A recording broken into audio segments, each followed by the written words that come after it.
I worked at a crypto company, and I was getting paid the same thing as people that were working at Amazon or Netflix or something like that, right? They act like it's not possible. They act like it's only one way to make a lot of money in tech, and I'm like, that's not true. Because we live in a time of instant gratification and this.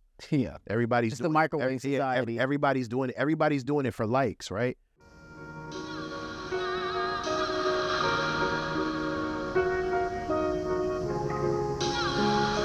Welcome back to another episode of Day in My Tech Life. I'm Simone B, also known as Bees, and today we have a very special guest. And I feel like I say that about all guests, but Davin Jackson is somebody who everybody should know. I don't know if you all know who he is, but recently he's gotten articles written about him in Afrotech. He's had other companies reach out to him about what he's doing. He's making a huge impact right now on kids and adults who want to get into cybersecurity and who are interested in video games. So, what he's doing, I feel like it's super important. So, I want to give you your flowers, and I'm glad that you're still doing everything that you're doing. And I'm excited to share your story with everybody. So welcome on. Nah, I appreciate it. It's funny, it's full circle, because I remember when I had you on InfoSec Unplugged, and we was talking about how to do things once you pivot around tech, and now here we are. So that's big. And I'm gonna give you your flowers too, because you definitely transformed everything what you're doing with your content too. So salute to you as well. Yeah, thank you. So let's go back, because I know you have a very interesting story, but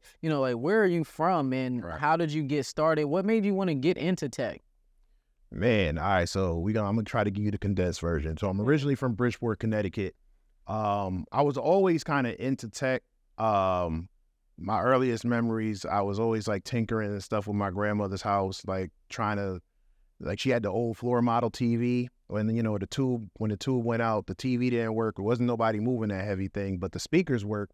So I remember trying to get the speakers to work on her new TV that she had sitting on top of it. So I was always curious, right? So you talk about the hacker mentality. That was I always think I kind of had that. And then I went to high school, and you know how that go. There wasn't a lot of people who looked like us in the field. There weren't a lot of classes there either. So I kind of just, I guess, let it go. And when I went to the military, went to the Air Force for a few years. I was an aircraft mechanic, F-16 and stealth. And then when I came home, there's no fighter jets in the civilian world. So I tried my hand at a few things. I was an electrician for a little while, and then I was like a low voltage electric tech. And I was working on some of the first like smart houses when everything was controlled by this one remote control.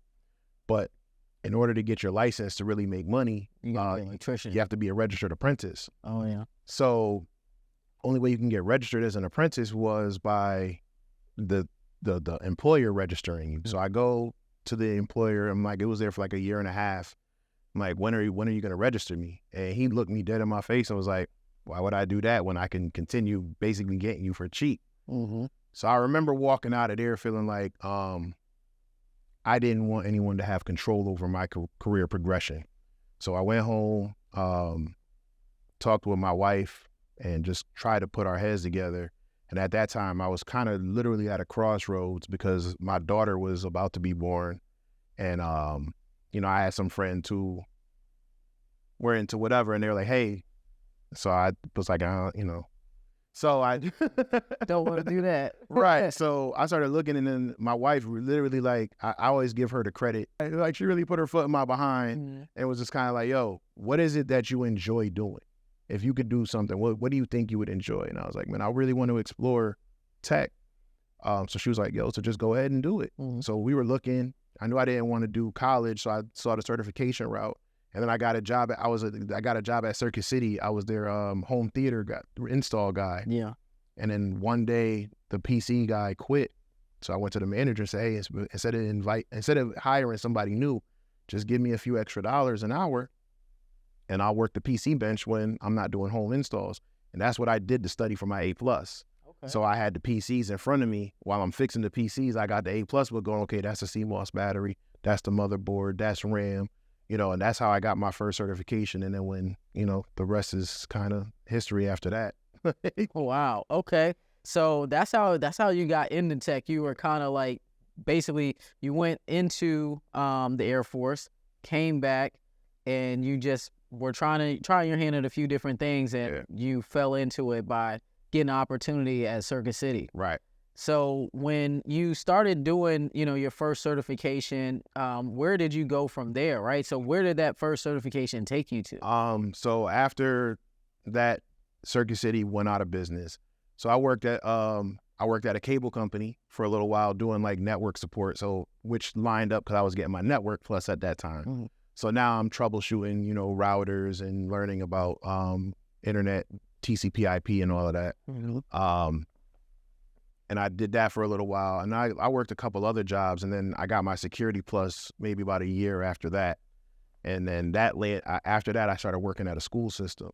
And that's where I started getting really introduced to cybersecurity, because at the time, the school system was just getting hit left and right with ransomware. And this is when ransomware like literally started becoming more and more popular. So I was doing researching one day, like, why are we always getting hit? Why are we so vulnerable? So that's how I started looking up vulnerability assessments and patching. And then I ran into something about penetration testing and ethical hacking. And I was like, oh, wait, hold on. Wait, this is it right here. And I went home, did my research, and I just decided that's what I wanted to do. So I looked up a bunch of stuff online first to see how I can learn it before I invested any money into it. And then while I was doing that, I was saving up some money. And then after a while, I was like, all right, cool. I paid, I forgot how much, like $3,000, $4,000 to do like an ethical hacking boot camp down in DC. Okay. Because Keytron Evans was teaching it. Shout out to him. He's still like my mentor to this day. But he was teaching the class. So I paid my way, drove down there and stayed down there for a week. And I learned so much from him. Yeah, I know boot camps get a bad rap, but if you have an instructor who's willing to kind of just grind it out with you, like me and him, I remember there were days we would go start class at 9 a.m. and then at 1 a.m. we're still up because we went through the whole class, but then he sits with you to make sure you understood it. He sits with you to make sure you understand the concepts, and then he built out labs. So he's walking you through the process. So I really got my hands on literally at that same time. So, but yeah, that's kind of how I got my start into that. And I started looking at consultancies and built my way up in PenTester. And now fast forward all these years later, now I'm trying to teach it and I'm doing stuff with the AppSec space and API pen testing. So.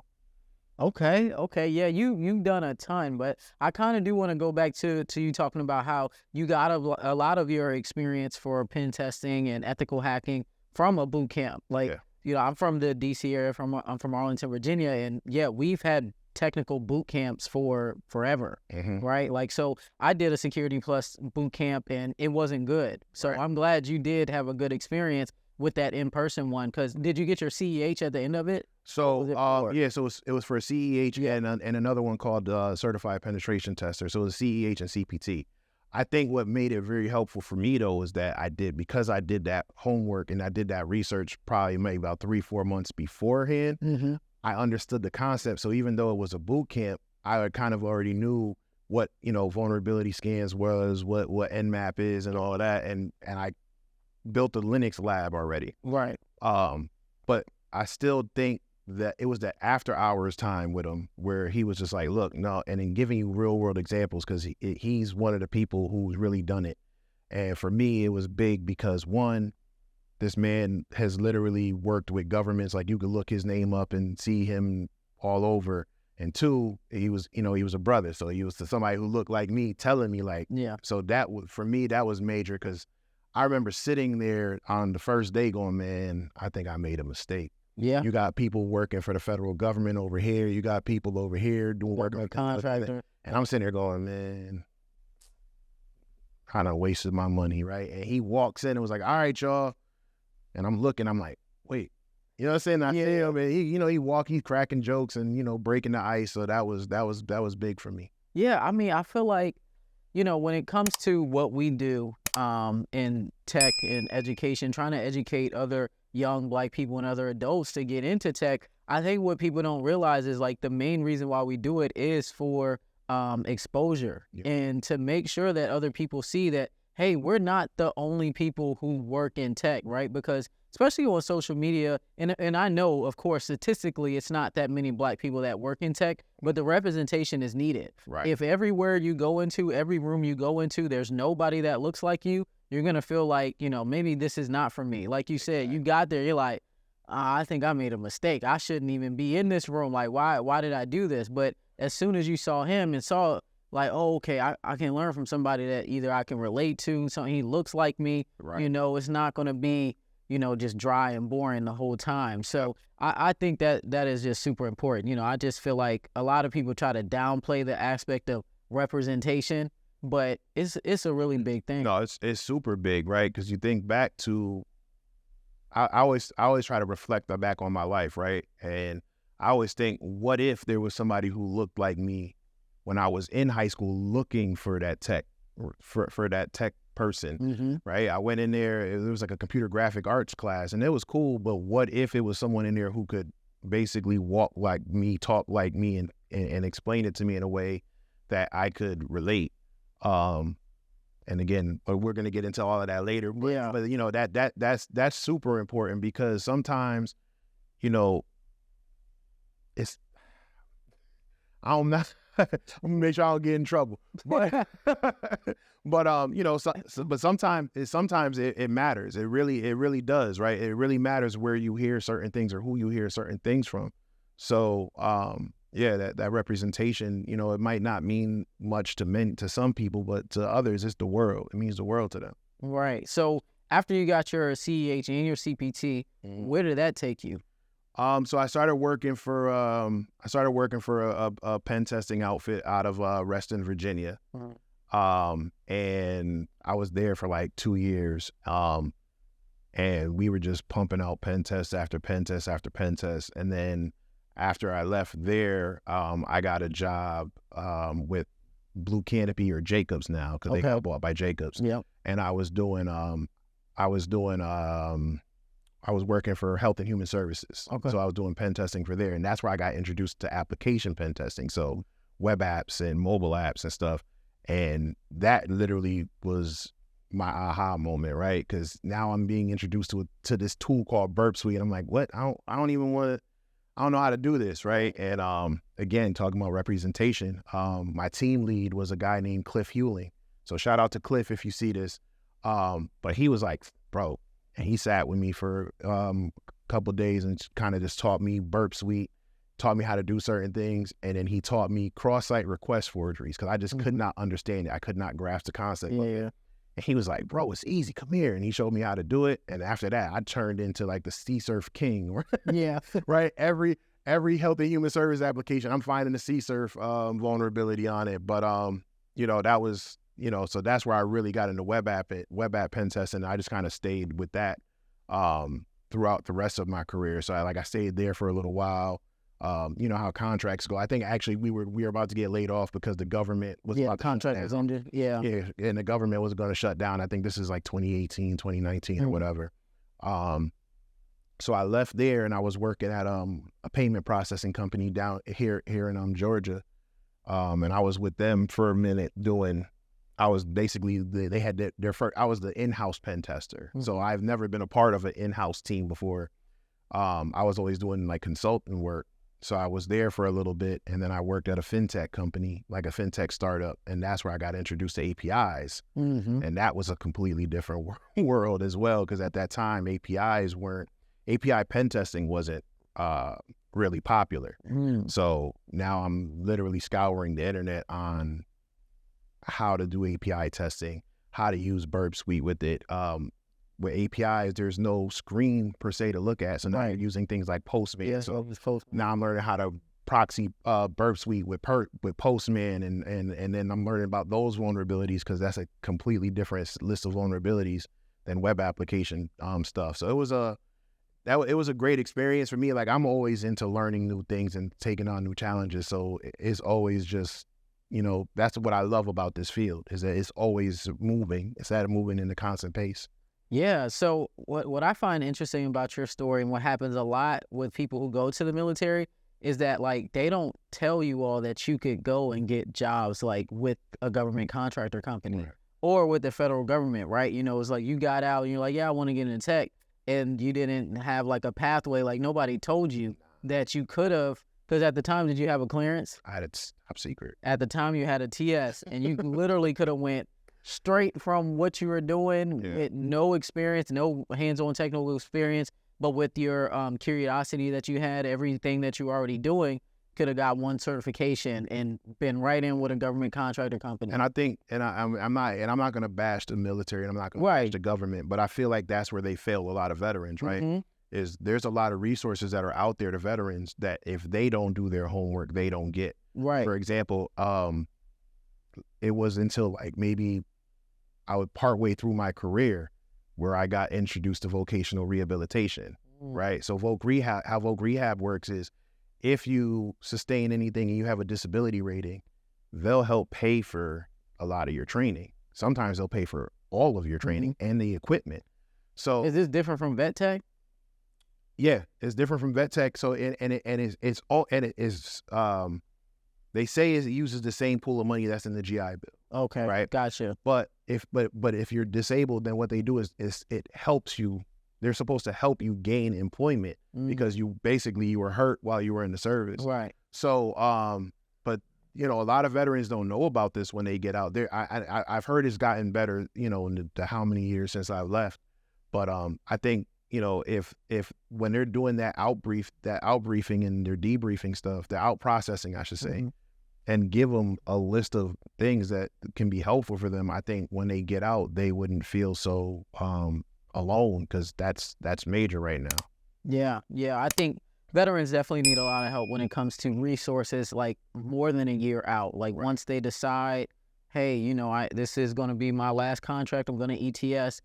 I feel like they should have kind of like some type of like out processing process so they know everything that's happening. Because when I was working for the Air Force, there weren't many like soldiers or airmen that showed up to like the resume classes that they were hosting. Like I was there as an intern, and it wasn't many other like airmen in there. So they definitely, like, if they're not told about the resources and they don't research, they kind of left hanging. But, it's definitely good that you were able to still work your way up and get to exactly where you are now, right? So I want to talk more about, like, the skills that are required to do pen testing, right? And then also talk about how you just released a new course on LinkedIn, right? Is it an API pen testing course? So I have the first one for the 2019 API Top 10, and then this one that just came out the other day is for the 2023 version now. Okay. So yeah. So what type of skills does somebody need to be an API penetration tester?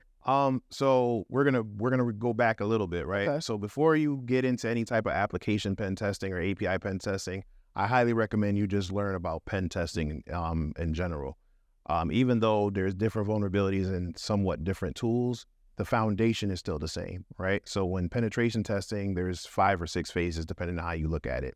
There's your information gathering phase, there's your vulnerability analysis and scanning phase, there's exploitation, there's post-exploitation and privilege escalation, and then finally the report writing phase. And each phase, obviously, there's different tools and things that you can use.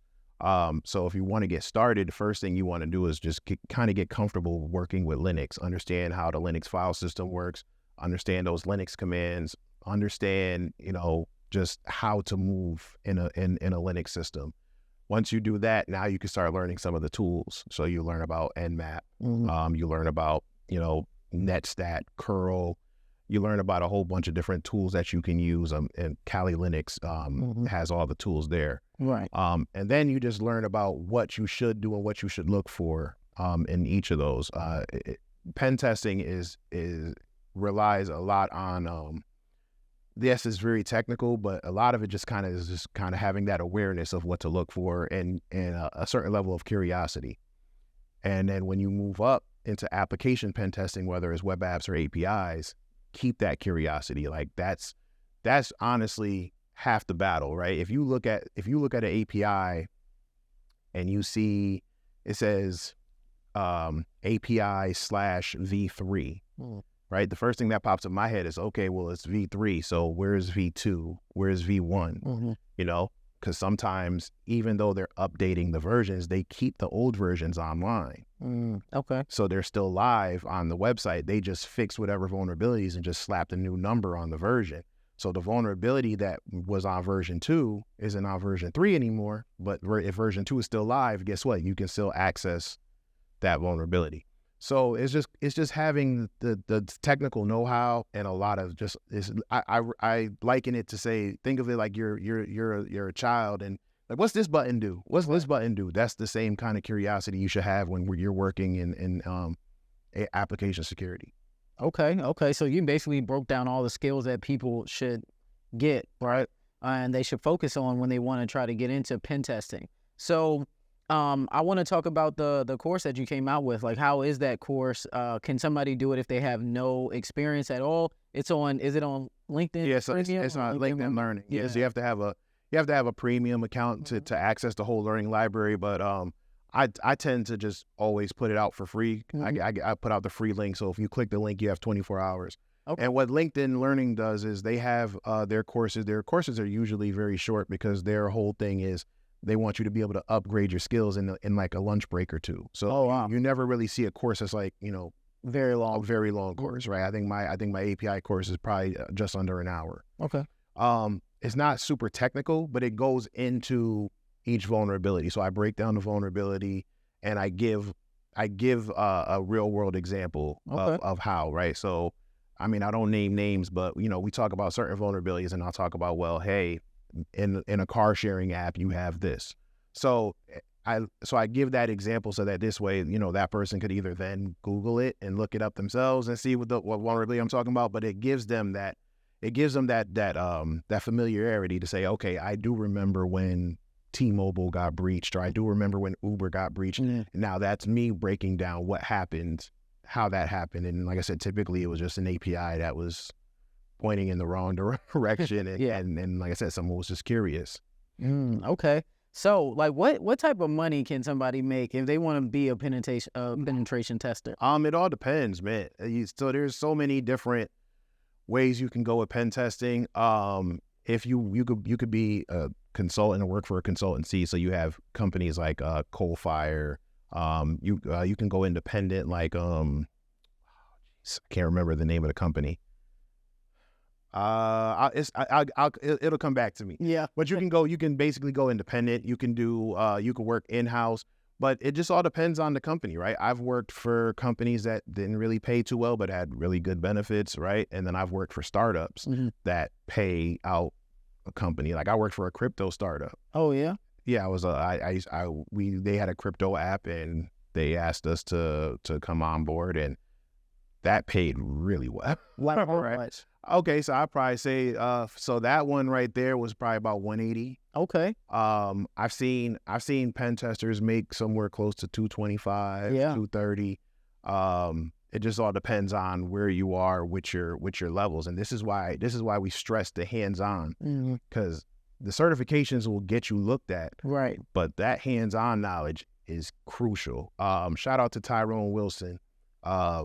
We were talking about it one day, and he literally said the keyboard doesn't lie, right? So you can have all the certifications in the world, and you've seen it. People are out here chasing the bag and just getting the certifications, but not getting the skills with it. Yeah. But if you put them in front of a keyboard and say, "All right, go get root on this system," they like, and they're yeah. Like I remember. That's why I tell people all the time. I'm sorry, I don't mean to cut you off, but it's like, yo, if you have to at least know the basics, right? Like you gotta know the basics. Absolutely. I don't care where you start at, right? Like if you want to get into cybersecurity and you don't understand root, you don't understand the basics of computers, I still believe that you should understand the hardware. Like, oh, absolutely. Like you should understand the hardware, right? If somebody's asking you in an interview like a basic hardware question about computers, you should know them, right? So you gotta focus on like actually knowing and learning and not just like cramming to pass tests, because a lot of people are doing dumps too. And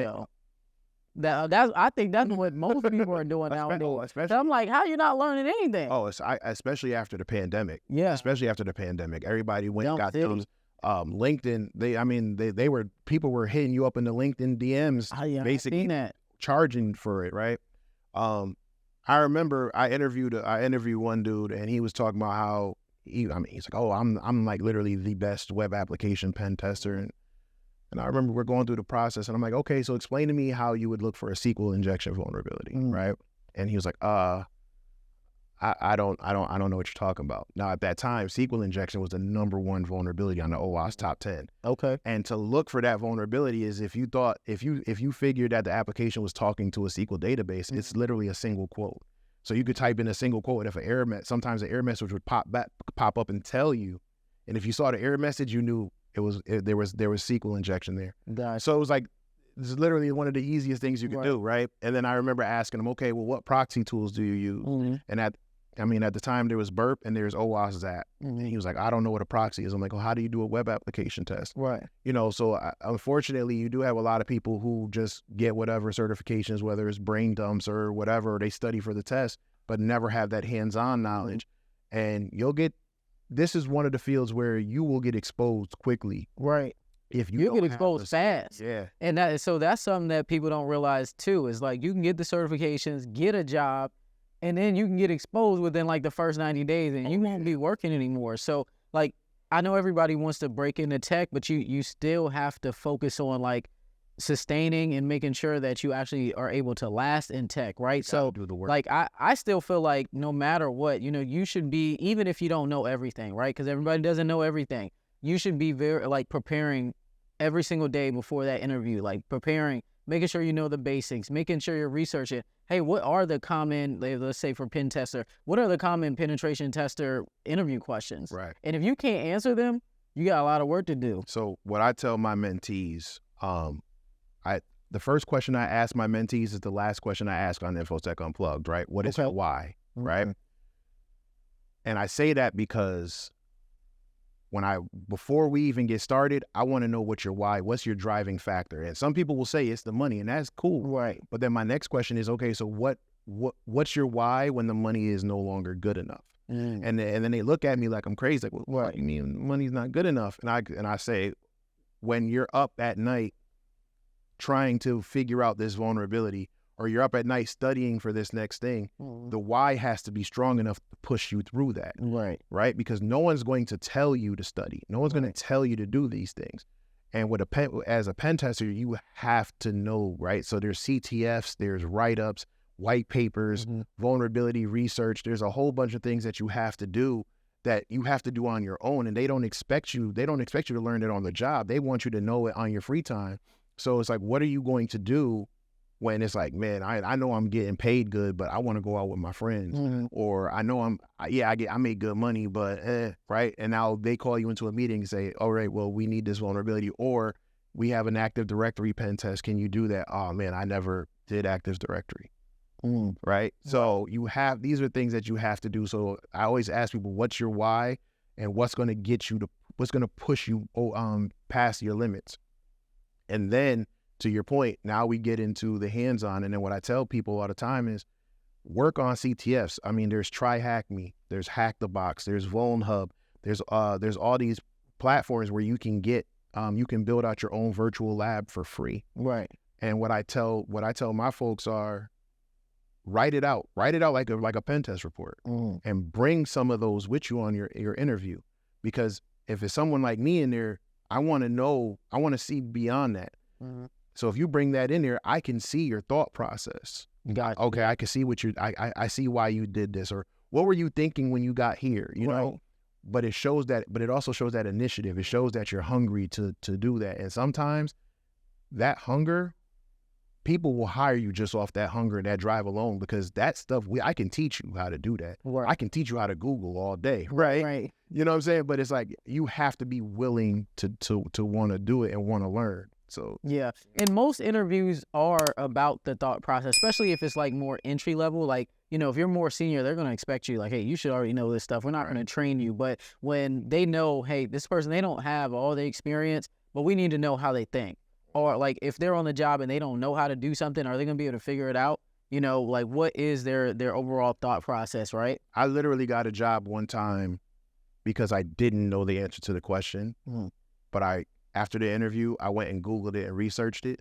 And in my follow-up email, because you should be doing follow-ups, everybody, In my follow-up email, I was like, it was a pleasure meeting you. Thank you. I learned more about the opportunity. Oh yeah, by the way,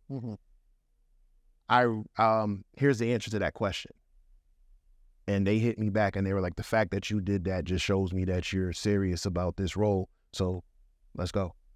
So that's literally, sometimes it's not about knowing. You're not going to know everything. Right? Developers don't know every line of code. Developers don't know every library. They have to Google it. They have to go to Stack Overflow. They have to go to Chat GPT, whatever the case may be, to get that answer sometimes. We don't expect you to know everything. I don't expect you to know every flag for Nmap. I don't expect you to know, I expect you to know the basics, but I don't expect you to know, exactly how certain vulnerabilities work. You might have to go back and refresh. And that's fine. As long as you know how to get the answer and then apply that answer, you're good. Okay. So could you talk about like what's in a typical penetration tester report? Because you've been talking about that a lot. And I know I'm sure people are like, okay, well, what is that? So a pen test report, so typically when you're on a penetration test or assessment, they give you a certain amount of time to test the security of a company or a web application or whatever. And the report is pretty much just all of your findings and again, for what I do is I do my thought process in there as well. But the pen test, I say, is broken down into 3 different parts. So you have your executive summary. So that's for the executives. They don't care about nothing technical. They just want to know how bad and how much. That's it, right? So literally I got red for really bad, yellow for medium, green for good, right? And then we're good, right? And then you have the narrative. And then the narrative is literally just, I'm putting you in my shoes. So we're going into, okay, I was hired to do this. On this day, I started running these scans. After that, this is what I found.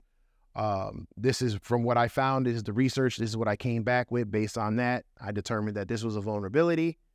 I use this tool and I actually show the exact command with screenshots because my goal is when I get to the vulnerability section, I want to be able to hand you my report and say, follow these steps. And if you follow the steps and you gain access the same way I did, you can't refute that. So the report, that part is really detailed. And then once you break down your whole process, now you're moving into the vulnerabilities and findings, and they go from critical, high, medium, low, informational, and you're just listing out all your findings. Now I will say this: sometimes they'll tell you, can you run a vulnerability scan? A vulnerability scan is not the same as a penetration test. A vulnerability scan can be used as an ally or as an assistant to a pen tester. So a vulnerability scan can find the vulnerabilities, but it's up to the pen tester to validate that finding. So if it says it is vulnerable to cross-site scripting or SQL injection, it's up to the pen tester to actually confirm that. Don't just write it because the scan said it, because the scan comes out with a lot of false positives. But this is weird. But you explain all of this in that report. And then after you do that, you have your supporting documents, so your scan results and everything, and you just package it up. Like, I mean, I've written reports that were like 96, 97 pages sometimes. So you gotta like to write. You gotta like to write. Yeah. A lot of pen testers will tell you they actually enjoy the report writing phase because that's our time to shine. Right. That's our time to really show our knowledge and go, okay, this is what we did, and relive that moment. And sometimes, like I said, the bigger the pen test, the more that means the more findings, and that means you went really well. You did really well on that pen test. So yeah, that's typically how a report is broken down. You have your executive summary, then you have your middle part, so that's your attack narrative and your findings, and then in the vulnerability section, that's your breakdown of each vulnerability. And the vulnerability goes into what you found, were you able to exploit it, what the impact is, and then you also give 3 to 5 recommendations on how they can fix it. Gotcha. Okay. So, I mean, I think that's great information. So whoever wants to be a pen tester, they can take this information, and now they've learned from one of the best pen testers. I appreciate it. And now they know exactly how to write that report once they start, learning the basics of Linux, learning about the different vulnerabilities, how to verify them, and then now they know how they should write a report. Right. So what are you doing nowadays? Like, are you working right now? We haven't even gotten into everything that's going on here yet. Yeah. So I unfortunately was one of the many people who were laid off in 2023. But I feel like honestly, I ain't gonna hold you. It's a struggle. It's been a bit of a struggle and an adjustment, but I feel like it's been a blessing in disguise because I feel like it's opened my eyes to a lot of things that I felt was holding me back before. So we talked about this offline, but people like Charles Shearer, BSD Bandit, John Breath, Shout out to JB. Yep, shout out to JB. Eric Bellardo. A lot of them used to yell at me, like literally, like just go independent. And I used to tell them, nah, I like the stability. I like the fact that I have to do my own taxes. I like the benefits and That's what a CPA is for, man. And then all of this happened, and it was just like, okay, it forced me to kind of look at different things, and now I'm looking at it like, oh man, well, I can just probably get my own benefits. Like you literally got some companies that are just taking your information and essentially getting Obamacare, right? So it's like, I can do that on my own. Right. So it opened my eyes to a lot, but it also gave me the time to dedicate to where we're sitting right now. So yes, like I said, right now I'm an independent pen tester. I do a lot of trainings. I do a lot of talks. I do occasional pen testing, so web applications, API pen testing from time to time. And that's I just kind of been enjoying the independent scene for a minute right now. And now, like I said, now I have this space here. So yeah, no, that's dope. I think that when it comes to going out and doing your own thing, sometimes we're put in a situation where you don't want to do it, right? But sometimes we're just in our head. Yeah. And once you actually do it, you realize like, oh, actually this is not as bad as I thought it was, right? Oh, I can use this to get benefits, or I can do this to get everything I was getting from my job. And then now you have more freedom, flexibility, and now you're in a position where you honestly could, start your own company, train other people. You're already training people, right? And you could, with your expertise, get the work, check over all of their work, and then now, you can make more money and continue to grow and scale your own operation. So, I think you have a great opportunity in front of you, right? So, I even have somebody too that can help you with the health insurance too. Okay. She's really good. But yeah, no. So I want to get into what you're doing with Alpha Esports and technology, right? Like, so if people haven't seen it yet, but we're here in his space, and it's a really dope space. He comes in here and he teaches kids and adults about cybersecurity. And he does like esports, so video game tournaments you're starting, right? And you have your own team, so they compete. So,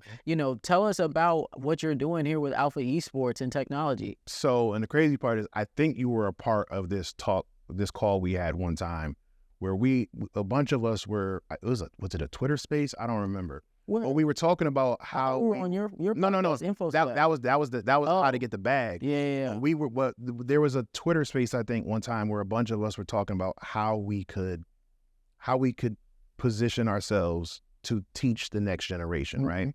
A lot of us, like I didn't go to college, right? And the basis of that conversation was, there's going to be a lot of people who aren't able to go to college or afford a college education. They're probably not going to want to go into the military. And this was before affirmative action, right? So before affirmative action was taken down. So we were thinking about what alternatives could we give. But at the time we were like, okay, but how do we approach that generation? Because a lot of them don't want to hear about tech.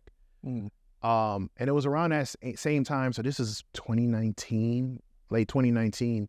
My son was a part of an esports program, and they were giving a talk. The coach was talking about, they were playing Fortnite, and the coach was talking to them about having awareness when you're playing Fortnite.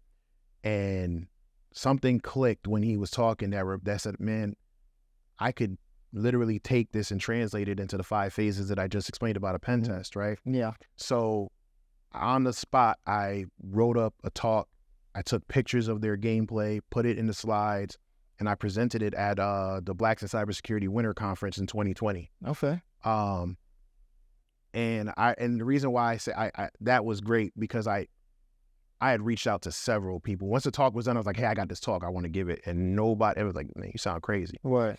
And then once I gave the talk, those same folk were like, hey, can you come back? Like I had a CTO of a company come to me and say, man, I've been trying to get my kid to talk about tech for like the last 5 years.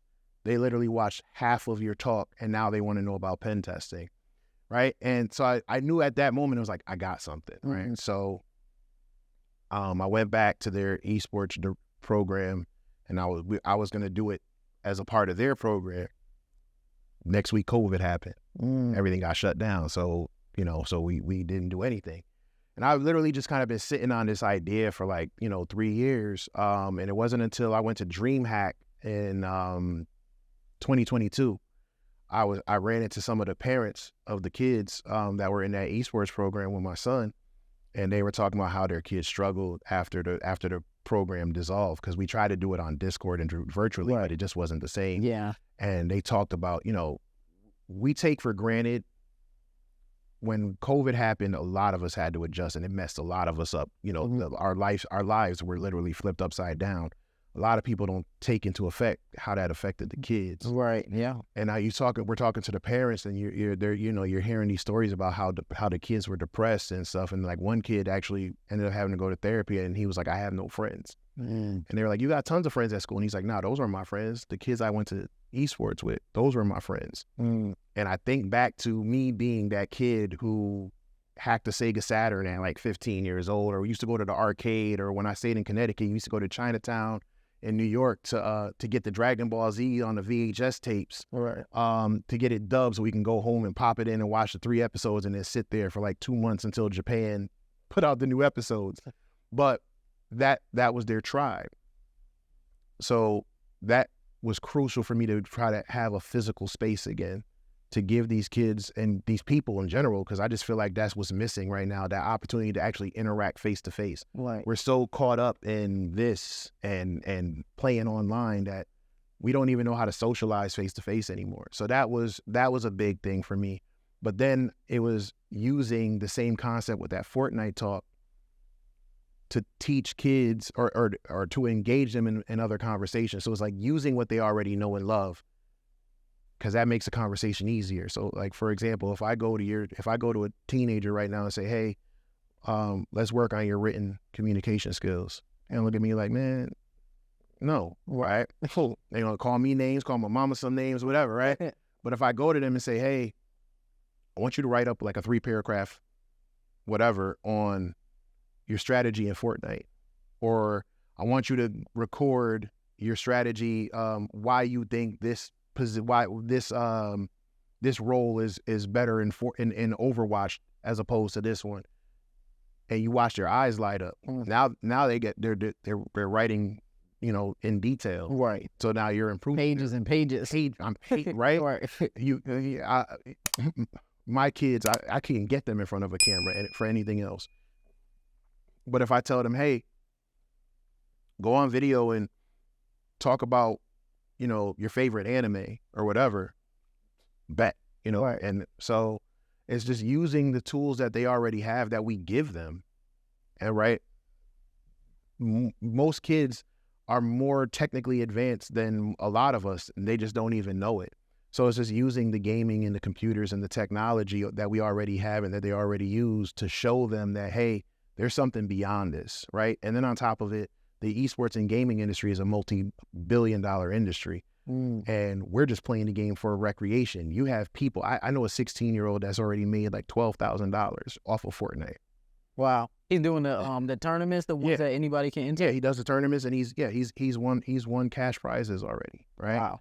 There's It wasn't like that when we grew up, man. Oh.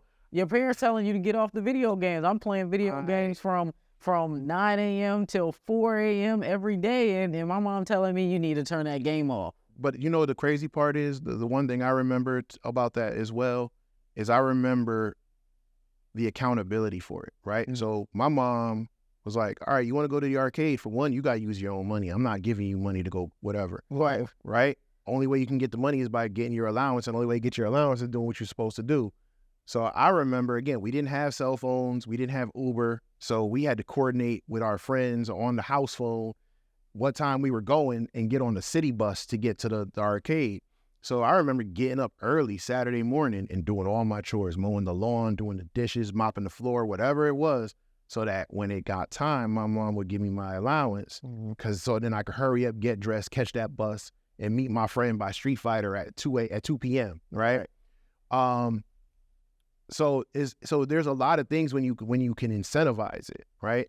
And there's just so many. I just feel like there's so many lessons we could teach beyond just putting them in front of a screen and just saying, okay, have fun, right? If you structure it the right way, like you see, I have posters here. If you structure it the right way, you can teach them problem-solving skills, critical thinking, teamwork, collaboration, communication. You know, a lot of they call it soft skills, but I call it crucial or essential life skills. And it's just, again, just using the gaming as that platform to do it. So yeah, that's where the idea kind of came from. Like I said, learning more about the esports industry, learning that pretty much 98% of people from ages like 4 to 17 all play some type of game, whether it's console, PC, the phone, VR headsets. Everybody's gaming, right? But like I said, a lot of us are doing it recreationally, and people are out here making money. To your point about when we were growing up, I remember my mom came down to visit before they moved down here, and my son had an esports tournament at Georgia State. So he's 8, 9 years old at Georgia State, or no, he was a little bit older. But it was like, and I remember we pulled up and there was a football game going on. And I'm not trying to downplay the football team, but I felt like there were more people inside for the esports event than there were at the football game.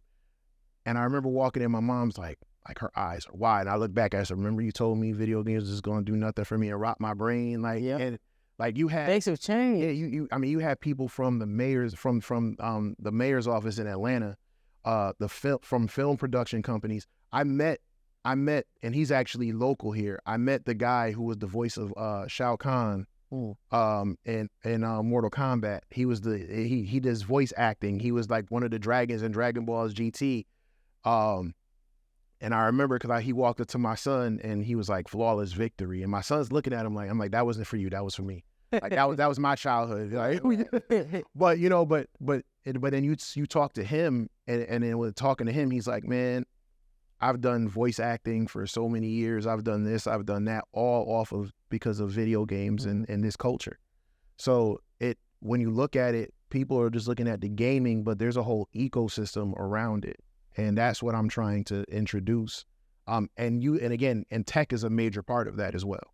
Right. Yeah, I mean, video games is how I got into tech, right? So I had built my first computer at 16. That was before I got the CompTIA A+. And me building my computer was what kind of interests me into saying, hey, I want to do the IT class. I don't want to do the networking class. Like, right. I know about computers.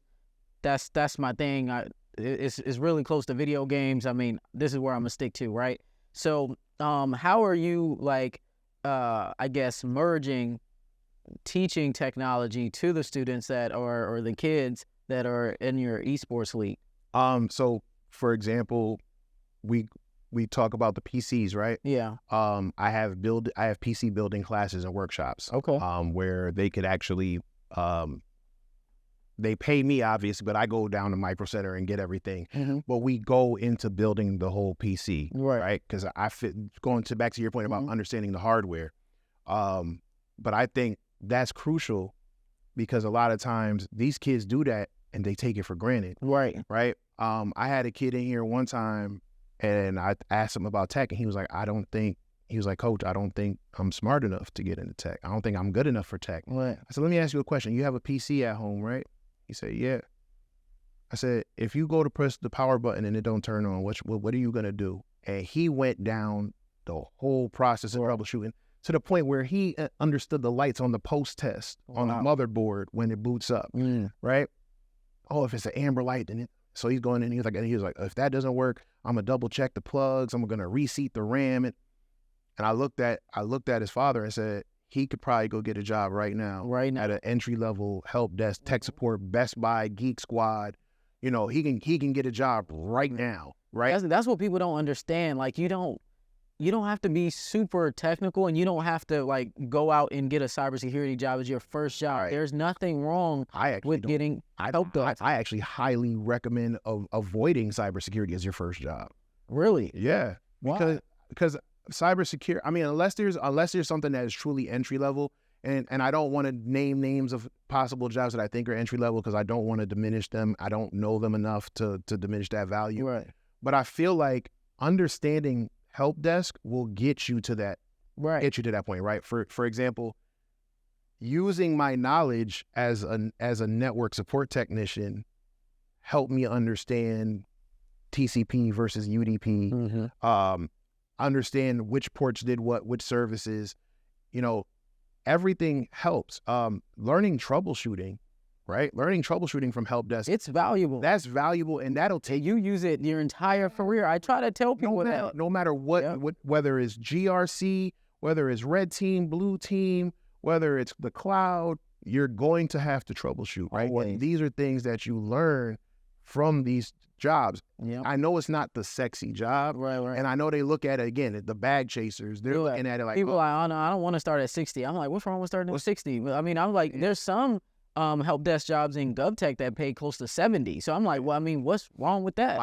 My first job, like I said, I was at Circuit City. I was getting paid $15 an hour, and then when the PC bench quit, I told the manager, give me 18 and I'll work both. So now I was their home theater tech and their PC tech, right? I practically lived in that store, right? I mean, don't get me wrong, it was fun, but $18, I mean, granted, inflation and all of that now, but $18 an hour, I was just happy to be there at the time, right? Right. And you work your way up. The problem is people think they want that instant gratification. Right. They want what they want, and it's like they want it right now. It's my money, and I want it. It's like that, right? But the problem is that they don't understand is, and we talked about this on that InfoSec Unplugged episode. It's one thing to get the bag; it's another to keep it. It's another to sustain it, and it's another to grow it. So, congratulations, you got the bag because you went and whatever brain dumps, or you just taught yourself the test. How are you going to build off of that? What happens in 6 months when they do your 6-month review or your 1 year review, and they go, actually, you haven't grown, you haven't done anything. Now you're stuck. And if you and if you get called out for being a fraud, if you think these companies don't talk to each other, right, you got another thing coming. So I tell people all the time, just be patient because the bag is going to come. And when the bag comes, you've worked your behind off to earn it. You're going to earn that bag. Like I tell people, even in my situation where I was laid off, I'm not tripping, right? Because I made it, I did okay for myself. But I know if push comes to shove, it's the holiday, at this time when we're recording, it's the holidays and all that. But once things start hiring, when we're experiencing the layoffs, but when things start hiring again, I'm back up, so it's just. And I keep telling you, I'm like, the federal government will hire you today. Right. They'll hire you today. And that's something that you. Government contractor. Right. And that's something that you can explore, right? But but you're point, fine because you save your money. But not even, you're smart. But not even that. I have the skill set, right? So just like you said, I could walk in right now and get a contractor job right now. Yeah. Because I have the skill set and I got the skill, and I got it to back me up. Right. So I have these certifications and I can say, oh yeah, but put me in front of here and I could. Right. I can do what you need me to do. So that's the problem. People just need to understand that they got to be patient in their career, right? It's a marathon, not a sprint. Fact. So yeah, you don't have to do it overnight, right? Like I tell people. So some people, they get on to me because they're like, oh, well, you're telling people they can get into GovTech in 90 days. I'm like, yeah, you can get a help desk job in 90 days.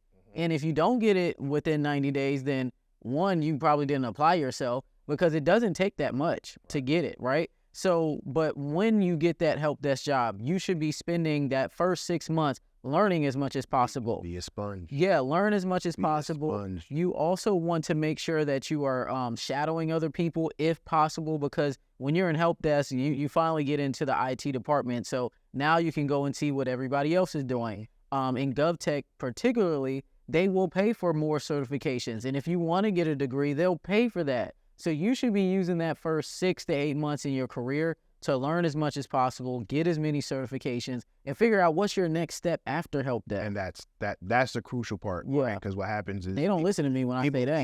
People get complacent. Yep. They get into a spot and they go, "This is nice. I'm gonna sit here."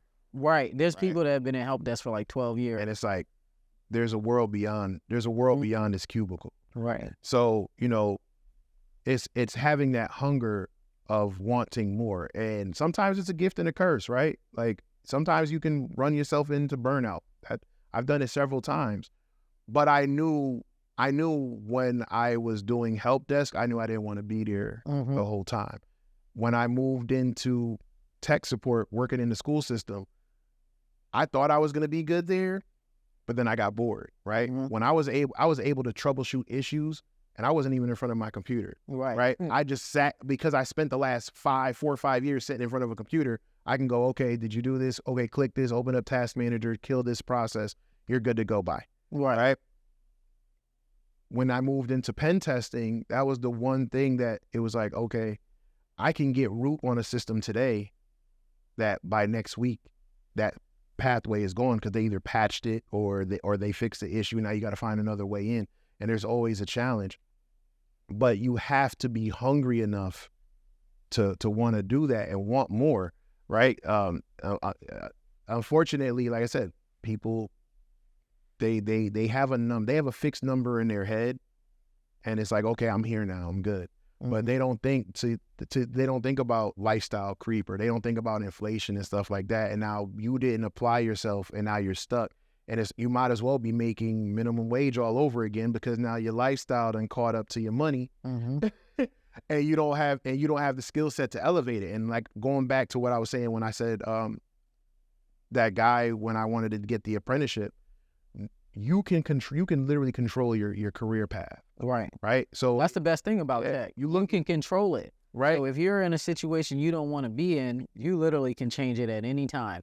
And if you can't change it like that same day, you can study, get the skills, practice, there you go, and make a move. And that was going to be my next point. I was going to say, like, I remember sitting there going, you know what? I need more money. If I walk in there right now and say, hey, can you give me a raise? They're going to laugh me out the room. Okay. What's a skill that's out there that I'm also interested? Because that's the other part. People are running to get the bag because such and such is telling them this is the path you got to go, and they don't even know what they're getting into. I've seen people who went and got cloud architect jobs that don't have a lick of IT experience. Right? They do that. Brain dump. They not the job. They got the cert. Right? Oh, so okay. they got the cloud architect certification. Yeah. And literally went from zero to here, and then wonder why they couldn't get a job. Right. And I told him, I said, that's like asking that. He's like, is there an entry-level cloud architect job? I was like, no. That's like asking if you could be a junior surgeon, right? Right, yeah. You know what I'm saying? But it's like, you got to work your way. There's nothing wrong with levels. Like, I don't think people understand. Most people started in help desk. Like, and you can avoid the help desk if you use transferable skills, maybe get some more advanced certifications, maybe get some more hands-on skills. Right. You have skills. If you're starting from zero. With no skills. Go like me, go to Best Buy, right? Because that's the other thing. There's like, oh, I want to get a tech job. You don't have to necessarily work in tech. You don't have to go work at a FANG or a Microsoft or something like that. Everybody has computers.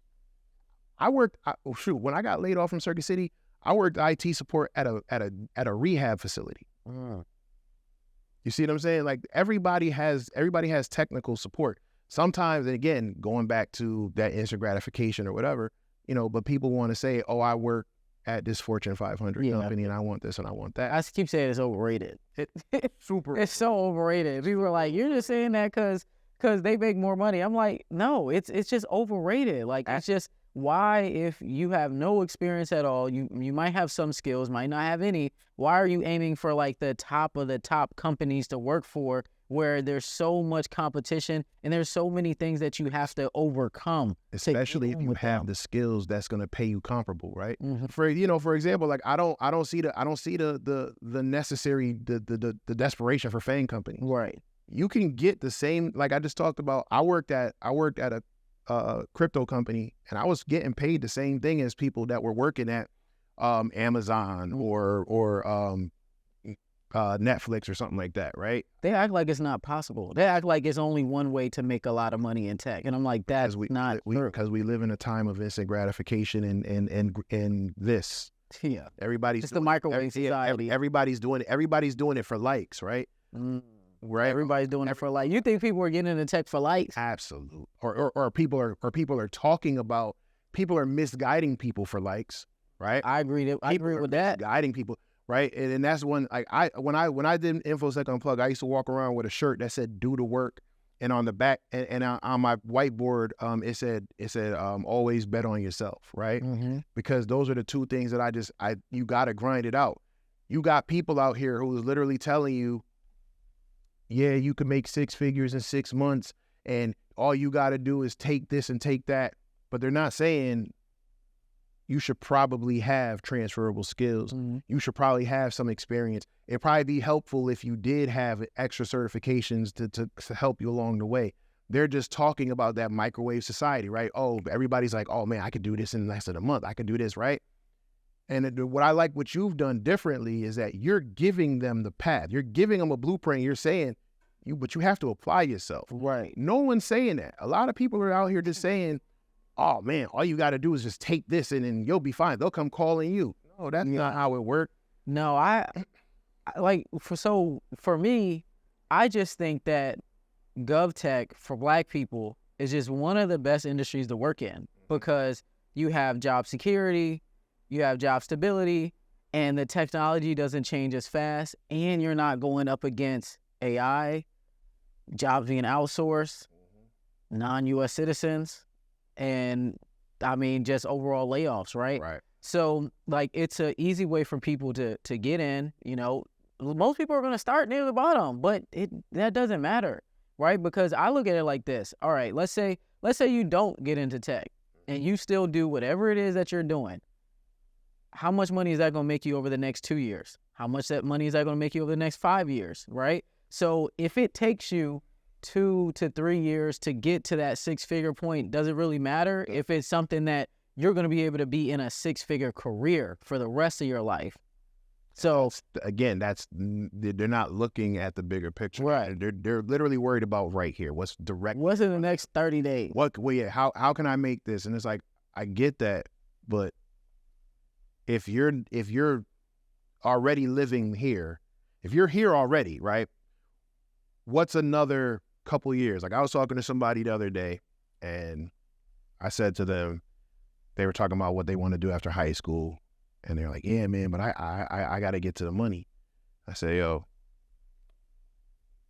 if you do this path, 2 years, you'll be good, right? 2 years is not long. And I'm like 2 years is nothing, right? Right. And I don't tell people, I don't throw out 6 figures like easily, right? Because I'm not gonna lie, it took me half my career to get to 6 figures. So I can't just say whatever. Now that I got the 6 figures and I got the skill set, oh yeah, but it took me pretty much 8-9 years of building help desk and all that. Now is my way the only way? No. I know people who can probably do it in half the time, right? I didn't have. If you knew what you knew now, you could even do it in half the time. Right? I didn't have a mentor, right? I didn't have a mentor to tell me what to avoid and what to. That's why the wolf is so crucial in everything I did, because I was that lone wolf, right? I tried to get mentorship and no one responded to me. I was like, all right, fine, screw it, I'll do it myself. So I probably got a ton of different certifications and experience that I didn't even need why? Because I was like, oh, this sounds good. But now when I look back at it, I'm going, I probably could have done without maybe about 5 of those, right? But I tell people all the time, if you could sit still for 2 years, right? Most people are going to go to college for 4. Yep. Okay. College tuition now is what, anywhere between $40,000 to $60,000 a year, depending on the school. Okay. That's nuts. All right. So if I tell you, let's call it 45. If I tell you for a third of what you were about to spend in college, and for half the time you were going to go to college, you can probably get to about 60, 75K. And that's me lowballing it. Because like you said, you can probably get 70 in a GovTech job, entry level. But I'm just saying, just to be on the safe side so that nobody goes, you lied to me. Right. Right? So if I say, okay, so if you spend a third of that, so that's $15,000, and that's high end. And you get these certifications, and you get these hands-on, and you get this hands-on experience, and maybe you even go to a couple boot camps or trainings. Now, by the end of year 2, you got a job that's paying you about 60, 75K. What could you do with the other 2/3 of that money you were going to spend in college, right? So if you were going to spend 45,000 and you just spent 15, and you're probably not going to spend the whole 15, but let's say 15 for the sake of math, what would you do with an extra 30K? What could you do with an extra 30K? You can invest in yourself. That's a down payment on a property. That's whatever you want to do with it. Honestly, you can go blow it if you want to.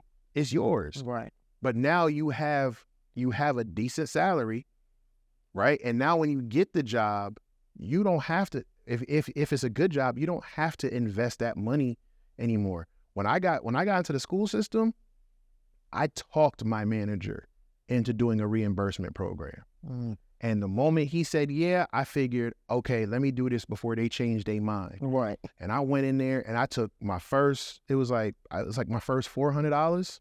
I paid for my certification. I passed it, walked in my passing papers. They gave me the $400. I took that $400 and went and did the next certification. Did the next certification. I got 6 certifications on like that $400, right? Because that's when Microsoft, before everything went to the cloud, you had to get this one. You had to get like 4 of them to get the MCITP or the MCSA, and then you had to get. So it was like, so I did all of those for the Microsoft joints, because at that time my goal was sysadmin. Then I got to sysadmin, and I was like, what now? Right. And that's when I moved into PenTester. And I used to tell people all the time, nah, you got to learn everything about that first. That's not necessarily true. You just got to have that basic understanding. But having that basic understanding is crucial. Right. Because if I tell you there's a vulnerability on port 22 and you're looking at me like, what's that? All right. So, so again, this is where having that baseline knowledge is crucial, and having those skills, that, again, going back to that skill set.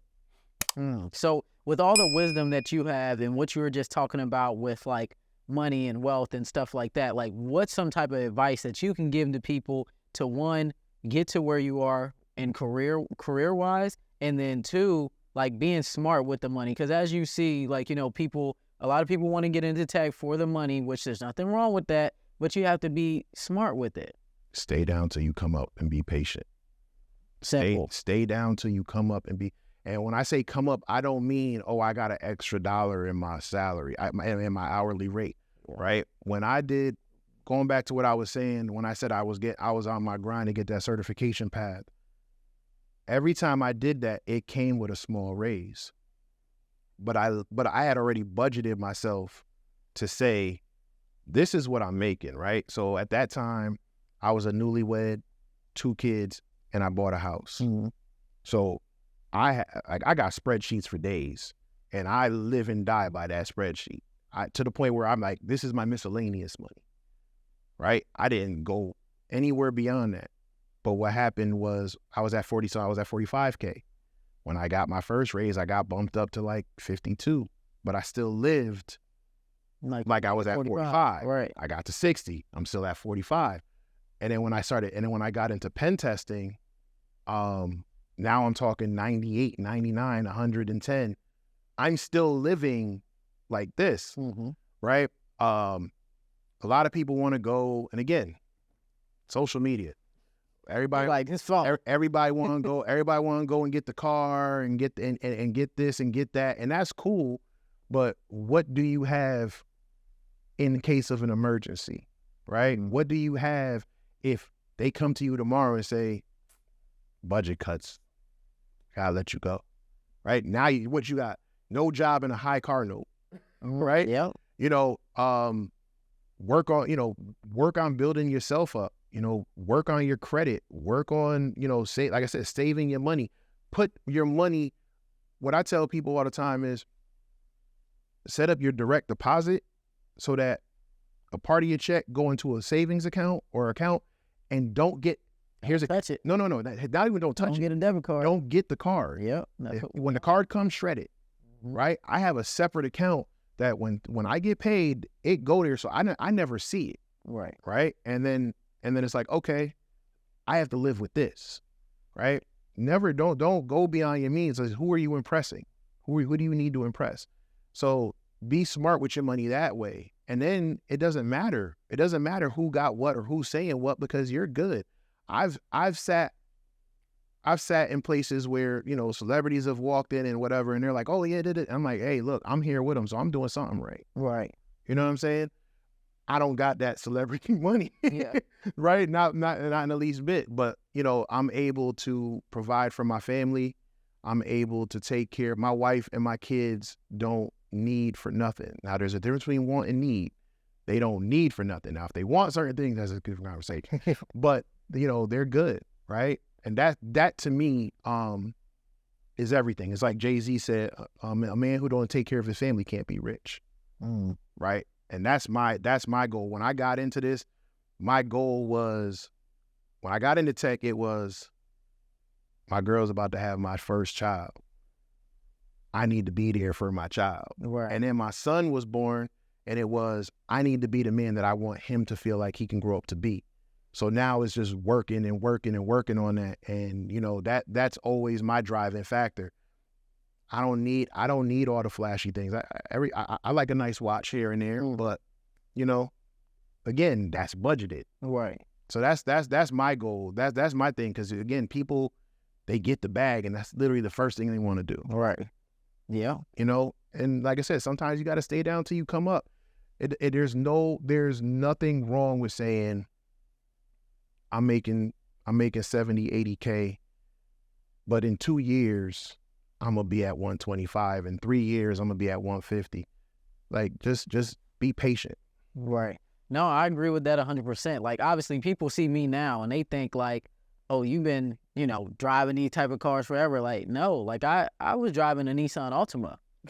Oh. Hey, I was driving a Honda Accord, 2003 Honda Accord that was a manual. Like, that's what I was driving. I was saving my money and investing my money, and I lived overseas for 5 years.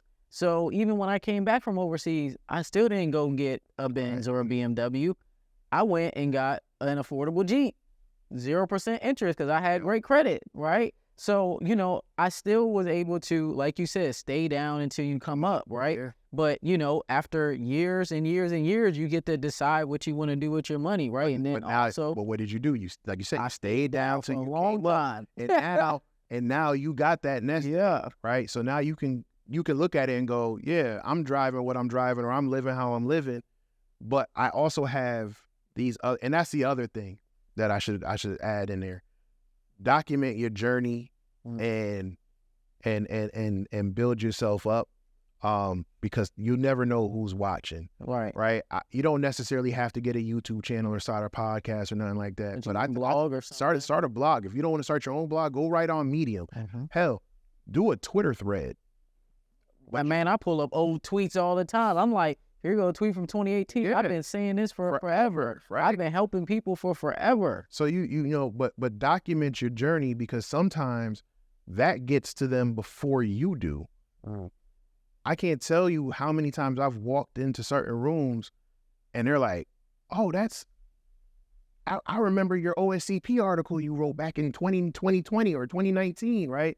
I remember this, or I remember I was talking about APIs, like I said, in 2019, like, man, try to figure it. You know what I'm saying? So now people there's a certain level of respect that comes with it that sometimes will also help you in those negotiations or help you in those interviews.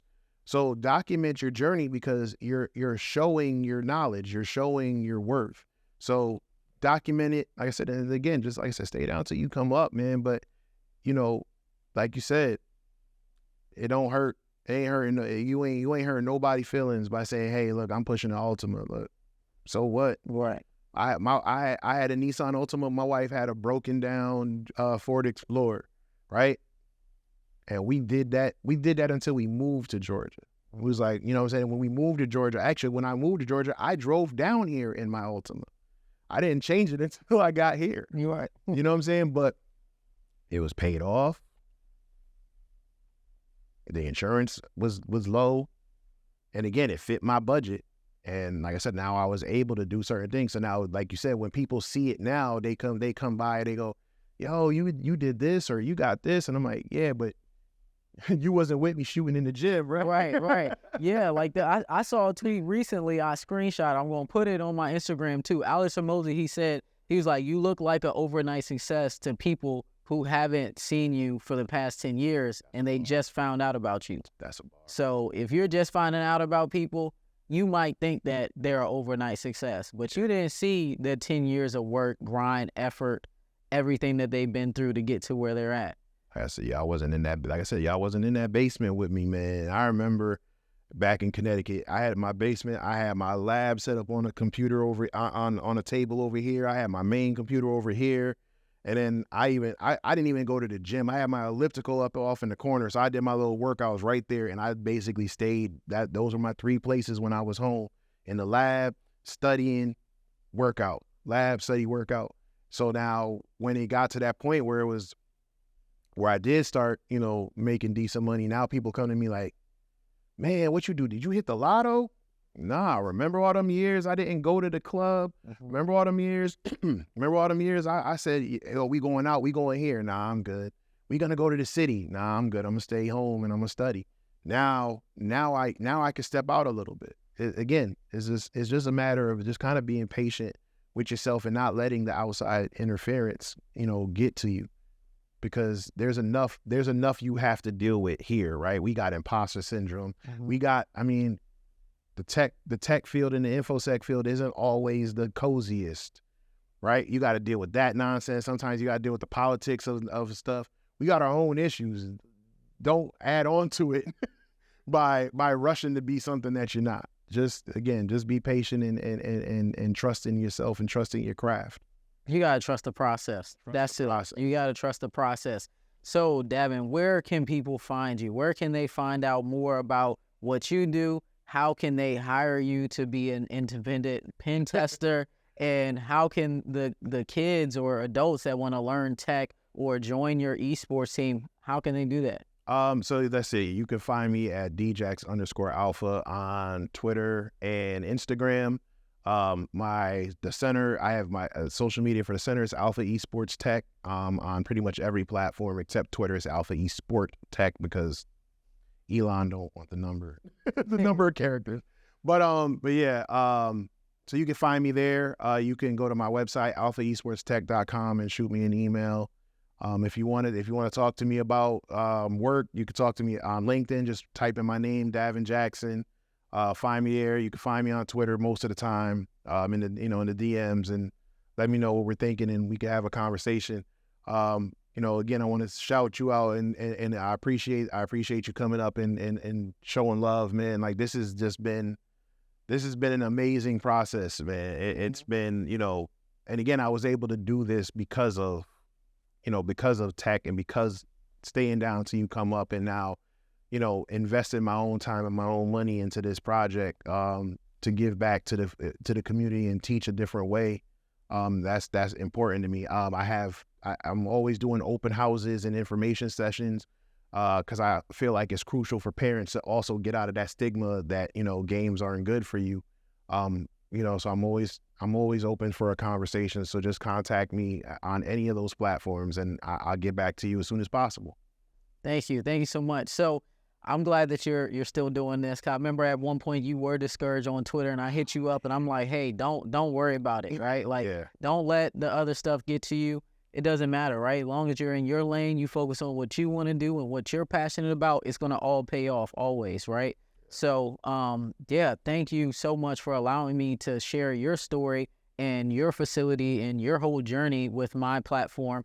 And like I said, people, please reach out to him if you want pen testing. You want your kids to be into esports and they want to learn about tech, please reach out to Davin. He has all of those resources, and you can definitely hire him to make sure that your websites, APIs, software, everything is secure, right? Make sure your infrastructure is secure. So this was another episode of Day in My Tech Life. My name is Simone B, also known as Bees. Make sure you like, comment, subscribe, and hit the notification bell so you don't miss any more episodes. See you on the next one.